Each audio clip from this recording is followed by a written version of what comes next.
In over a decade of night drives, brutal weather, and mechanical failures, nothing had ever truly rattled Jack until one September night in 2019, somewhere along Interstate 80 in Nebraska, when everything changed. The job itself was routine, standard farming equipment bound for a warehouse in Omaha.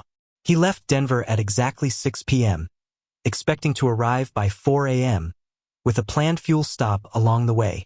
The conditions couldn't have been better. Clear skies stretched endlessly above, and a full moon cast a pale glow across the open plains. It was a route he knew by heart, one he'd driven at least 50 times before. Every truck stop, every exit, every small town etched into his memory. The first few hours passed like any other classic rock humming through the radio. Occasional CB chatter from passing drivers, the steady rhythm of the road keeping him focused. Around 10:30 p.m., the lights of a small town appeared ahead, and he recognized it instantly. Crossfield, Nebraska, population 847. It was barely more than a handful of buildings clustered around a single intersection: a gas station, a diner, and a towering grain elevator. He'd stopped at that diner once years ago, remembering the terrible coffee but surprisingly good pie. As he rolled through the lone traffic light, he glanced at the dashboard. 10:34 p.m. The streets were empty, a few windows glowing softly, everything quiet, still, and completely unremarkable. He drove on, watching the town fade into his mirrors, swallowed by the darkness of the plains. Ahead, the highway stretched straight and empty under the moonlight. Settling into his seat, he adjusted his grip on the wheel. His GPS showed 247 miles remaining to Omaha, everything perfectly on schedule. To pass the time, he ran through fuel calculations, mentally checked off delivery details, and kept himself alert with the small routines of long-haul driving. Then, 45 minutes later, lights appeared again on the horizon, another small town. But as he approached, a strange sense of familiarity crept in. The layout of the streets, the silhouette of the grain elevator, the positioning of the buildings, it all felt identical. His stomach tightened as he reached the intersection. The diner sat on the right, the gas station on the left with the same faded sign, the grain elevator looming behind. It was Crossfield again, the exact same town. Jack immediately checked his GPS. It showed him heading east on I-80, exactly where he should be, now 198 miles from Omaha. The fuel gauge had dropped, the odometer had advanced, time had clearly passed, yet here he was, driving through the same intersection, past the same buildings, under the same traffic light. He looked at the clock. 11:19 p.m., 45 minutes gone. 50 miles traveled. And somehow he was back where he started. His grip tightened on the wheel as he accelerated out of town, eyes glued to the mirrors as the lights faded behind him. His mind raced for answers. Maybe there were two towns that looked alike. Maybe exhaustion had confused him.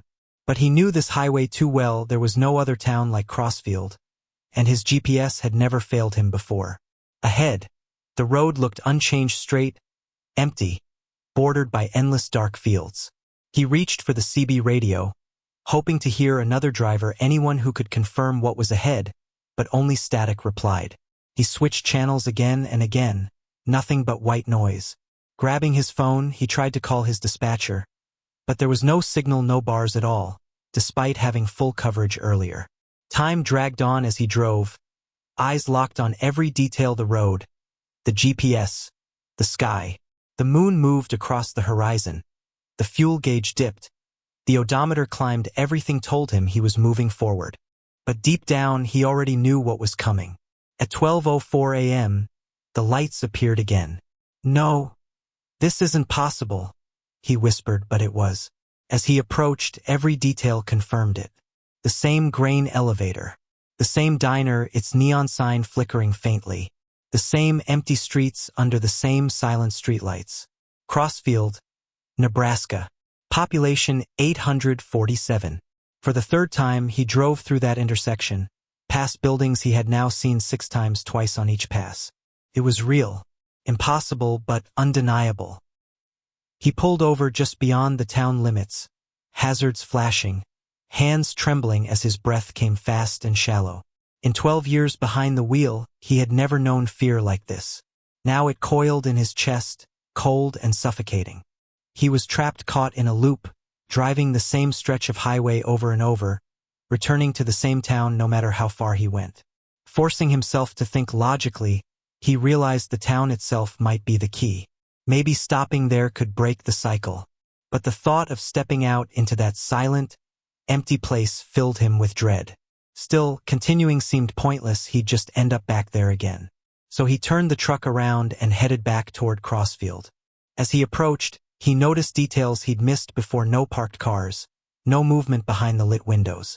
The diner's sign read "Open," yet no one was inside. Everything felt too still, too perfect, like a movie set, a hollow facade. He pulled into the diner's parking lot, engine idling, staring at the building. Inside were tables, chairs, a counter with stools, even an old jukebox in the corner, but no people. No guatris, no cook, no customers. His hand reached for the door handle, then stopped. Every instinct screamed at him not to leave the truck. Instead, he pulled away and returned to the highway, but this time he turned west, back toward Denver. Maybe reversing direction would break whatever this was. His GPS recalculated instantly, showing him heading west on I-80, distance to Denver increasing mile by mile. He drove for exactly 45 minutes, watching the odometer, counting mile markers. At 1:19 a.m., the lights appeared again. Crossfield. From the opposite direction this time, but unmistakably the same. The grain elevator now on the left, everything mirrored but identical. No matter which direction he drove, no matter how far, he always returned. His sanity began to fracture. He slammed his hands against the wheel, screaming into the empty cab. This couldn't be real. Roads didn't loop like this. Towns didn't repeat. Physics didn't allow it. And yet, here he was trapped in a nightmare that refused to end. A ghost town existing in every direction at once. Then, on another pass through Crossfield, he saw something new. In an upstairs window above the diner, a figure stood watching. Just a silhouette, perfectly still. It didn't wave, didn't move. It just watched as his truck passed below. Ice flooded his veins. Somehow, he knew it had been there every time, silently observing, waiting. Panic took over. He slammed the accelerator, the engine roaring as the speedometer climbed 70, 80, 90 miles per hour, dangerous for a fully loaded semi. But fear had complete control. The highway blurred beneath him, white lines flashing like a strobe. Then suddenly, the CB radio crackled to life. A voice emerged, distorted, unnatural. It sounded almost like English, but wrong. The rhythm off, the pronunciation twisted. Jack grabbed the handset, shouting for help, begging for anyone to respond. The voice stopped. Silence. 3 long seconds passed. Then it spoke again, clear this time, one word cutting through the static. Turn. Ahead, the impossible appeared. The highway split into a fork, a Y-shaped junction where none should exist. This stretch of I-80 was supposed to be straight for over 100 miles. Yet there it was. A weathered sign stood at the divide, arrows pointing both ways but no destinations listed. The voice came again. Turn. Without thinking, Jack yanked the wheel right, taking the southern fork on pure instinct. The moment he crossed the junction, everything changed. The air pressure shifted, popping his ears. The stars above seemed to rearrange themselves, constellations shifting into unfamiliar patterns. The moonlight turned colder, sharper, casting shadows that felt too dark, too defined. He drove for 10 minutes through this altered reality, body rigid, barely breathing, terrified that any movement might trap him there forever. Then slowly, things began to return to normal. The stars drifted back. The moonlight softened. The pressure eased. Ahead, familiar highway signs appeared, normal infrastructure, real again. His GPS flickered, shut off, then rebooted. When it came back, it showed him exactly 198 miles from Omaha, the same distance as before. His clock read 11:19 p.m. He had been reset, back to the moment before everything began. But the fuel gauge told the truth. Hours had passed, gallons burned. It had all been real. Jack continued to Omaha, arriving just before dawn. He made his delivery, said nothing to anyone, and drove home. But he never took that route through Nebraska again. He changed routes, accepted longer hauls, anything to avoid that stretch of I-80. And even now, late at night on empty highways, he checks his mirrors, constantly terrified he'll see those familiar lights behind him.